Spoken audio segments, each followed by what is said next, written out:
Valsad highway પર એકસાથે 6 car અથડાઈ. ગાયને બચાવવા બ્રેક મારતા સર્જાયો અકસ્માત. વલસાડ જિલ્લામાંથી પસાર થતા નેશનલ હાઈવે નંબર 48 પર ગિરિરાજ હોટેલ નજીક આજે એક ગંભીર માર્ગ અકસ્માત સર્જાયો હતો. પ્રાપ્ત માહિતી અનુસાર હાઈવે પર આગળ જઈ રહેલી એક ફોર વ્હીલર કાર સામે અચાનક ગાય આવી જતા કાર ચાલકે તાત્કાલિક બ્રેક મારી હતી, જેના પરિણામે પાછળથી પૂરપાટ ઝડપે આવી રહેલા અન્ય 5 વાહનો સમયસર નિયંત્રણ મેળવી શક્યા ન હતા અને એક પછી એક ધડાધડ અથડાઈ ગયા હતા. આ અકસ્માતમાં કુલ 6 વાહનો સામેલ થયા હતા.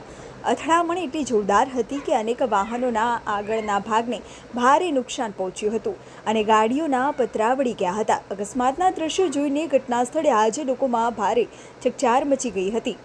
જોકે સદનસીબે આ ગંભીર અકસ્માતમાં કોઈ જાનહાનિ નોંધાઈ નથી. વાહનોમાં લગાવેલી એરબેગ્સ સમયસર ખુલતા જ તેમજ અન્ય સુરક્ષા સુવિધાઓના કારણે તમામ મુસાફરોનો આબાદ બચાવ થયો હોવાનું જાણવા મળ્યું છે. કેટલાક લોકોને સામાન્ય ઈજા પહોંચી હોવાનું પણ સૂત્રોએ જણાવ્યું છે. અકસ્માતની જાણ થતાં સ્થાનિક પોલીસ અને રાહત ટીમો તાત્કાલિક ઘટના સ્થળે પહોંચી ગઈ હતી. પોલીસે અકસ્માતગ્રસ્ત વાહનોને હાઈવે પરથી હટાવવાની કામગીરી હાથ ધરી હતી. અકસ્માતને પગલે નેશનલ હાઈવે 48 પર થોડા સમય માટે ટ્રાફિક જામ સર્જાયો હતો, જેના કારણે વાહન ચાલકોને ભારે હાલાકીનો સામનો કરવો પડ્યો હતો.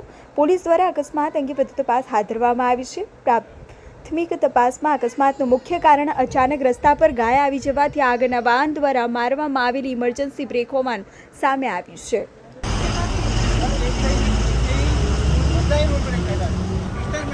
મારી ગાડી 2 ફૂટ પહેલા